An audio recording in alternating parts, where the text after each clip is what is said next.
guys, it's Kevin, another movie for you guys, and this is what we're reviewing. This is a movie that I was very interested in seeing ever since I heard the general concept and saw the trailer. I've just been very excited to watch this movie. I wasn't sure if it was going to come to my theater, but luckily it did, and I've gotten the chance to see it, and that, of course, is Professor Marsden and the Wonder Woman.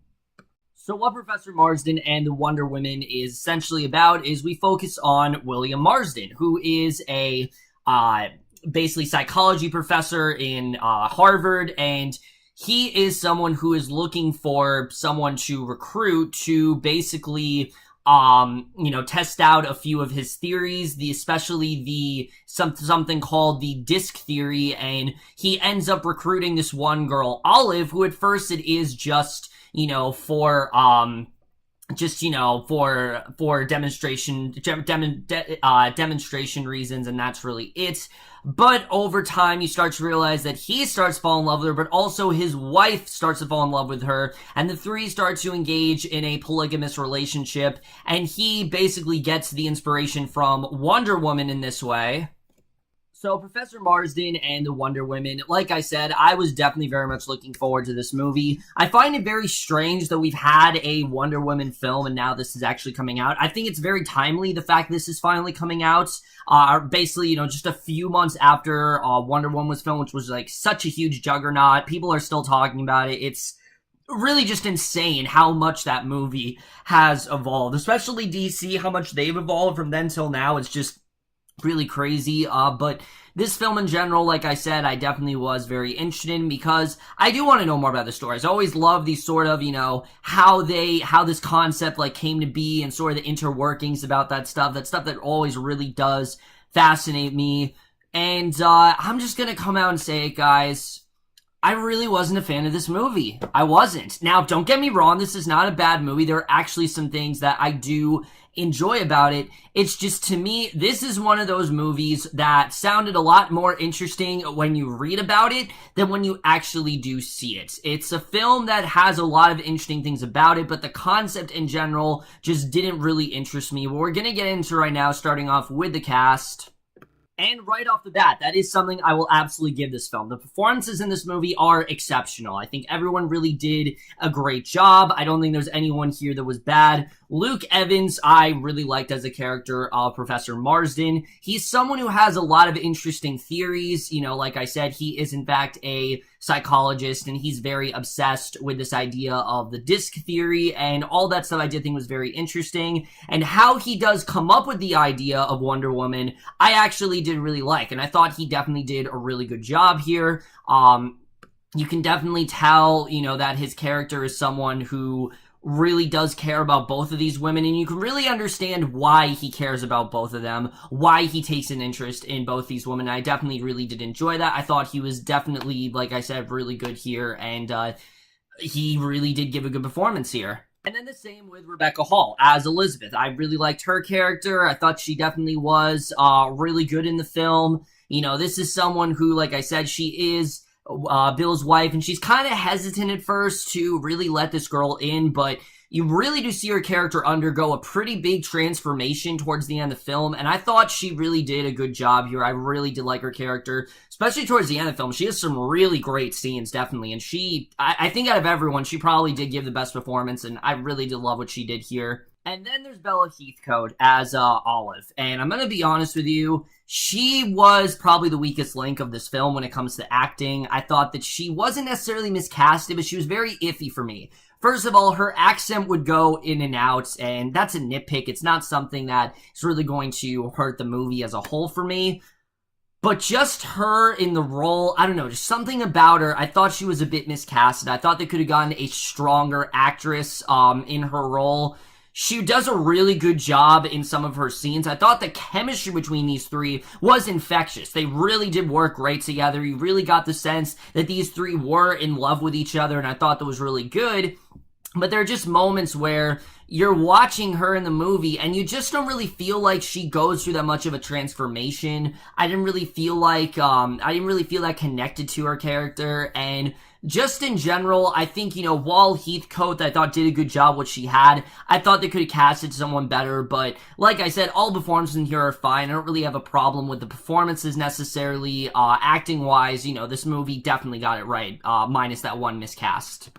And then the rest of the cast here, I thought also did a good job. I really liked Oliver Platt for the scenes that he's in. He's actually the person that Marston goes to basically publish Wonder Woman, and I thought his whole character was really great. Connie Britton has this really interesting character in this movie, but then she's just dropped from the film. Like, they just kind of forget about her.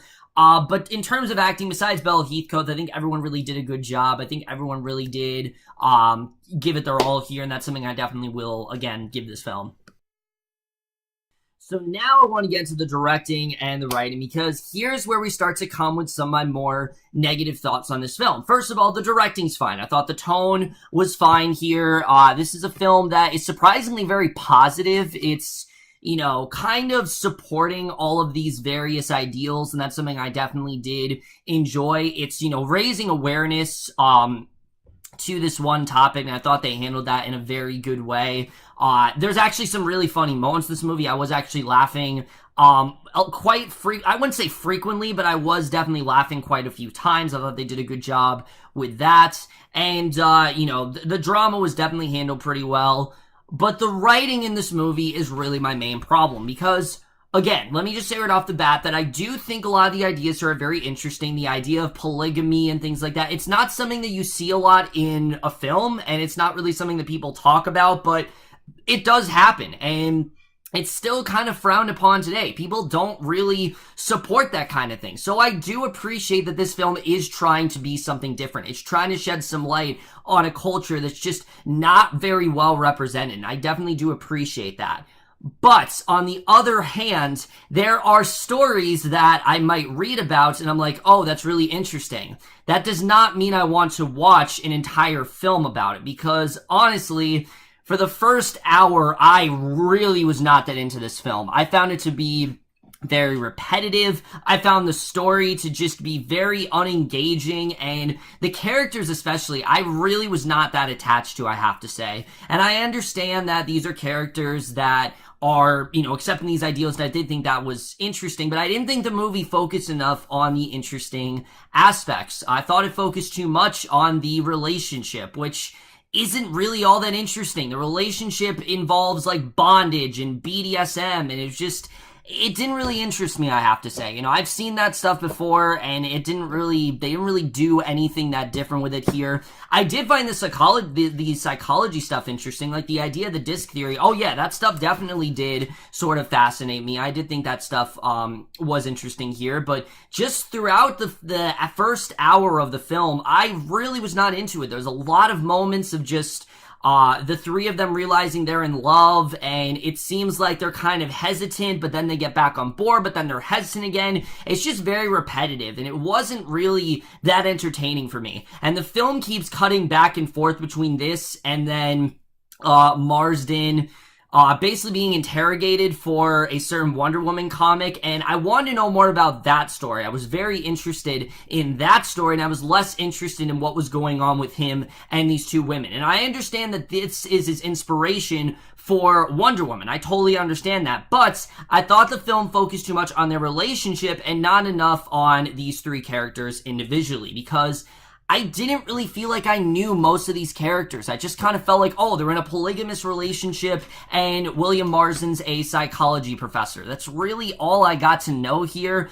We know that Olive is someone who's in Harvard, and she wants to get married to this one guy, and Elizabeth is someone, like I said, she's kind of like back and forth in the movie, but again, I didn't really get a sense of who these characters were. I didn't really find myself attached to just one character, and that's what really did bring this movie down for me. I did not find myself that interested. I was not that invested in what was going on.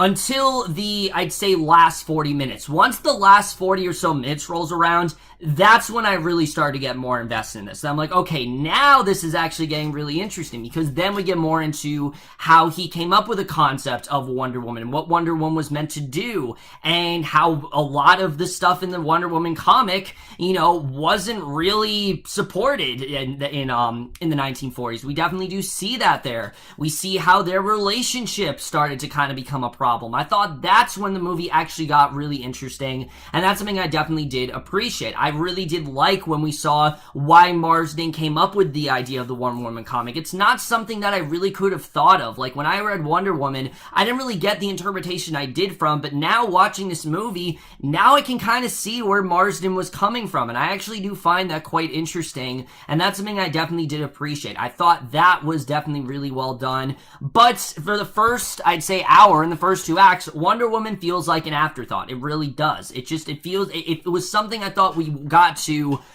just too late into the film, and this film also rapidly skips in time, and it was very hard to tell where we were and what essentially was going on, because you'll have a scene where Olive is pregnant, and then in the next scene, suddenly they have 3 kids, and then it didn't feel like it flowed as well as it really could have, and this is another nitpick, but the movie really relies on these cross-dissolves, especially in the third act, and it really started to annoy me. I'm not gonna lie. I thought, honestly, the cross-dissolves got really annoying after a while, and again, that did bring the film down for me.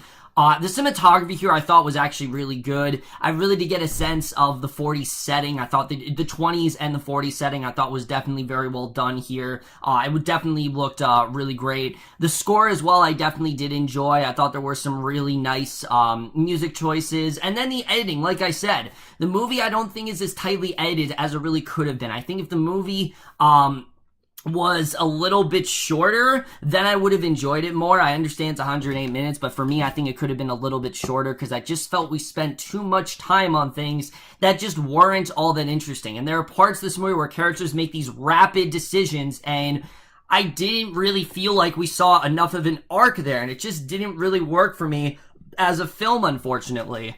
So, like I said, guys, what we do have here is a film that does represent a lot of interesting issues, and it does have a lot of things that I do find interesting. It's just the way the movie presented it came across as very bland, and I was honestly bored in the first 2 acts. I really was. It wasn't, like I said, till those last 40 minutes when I really started to get more into the movie. So, unfortunately, while I really would love to give this movie a fresh rating because there is some really good stuff in the third act, I unfortunately can't do that because the first 2 acts I just really wasn't that into. And again, I can understand if someone really did like this movie. I know this movie's getting a lot of praise, and again, it has nothing to do with what the movie is saying. It has nothing to do with that kind of stuff. It's just the way it was presented, I just didn't really find particularly interesting. So unfortunately, I am going to give Professor Marston and the Wonder Woman a C. But overall, guys, remember Professor Marston and the Wonder Woman. Let me know what you guys thought of this movie overall. Left your thoughts on it. Like I said, not a bad movie, just a movie that could have been a lot better. And there were just a lot of things they could have done that I think would have improved the overall narrative. But that's it for my review. Hope you enjoyed. I'll see you guys in my next video, and I will see you guys for that. Okay, bye.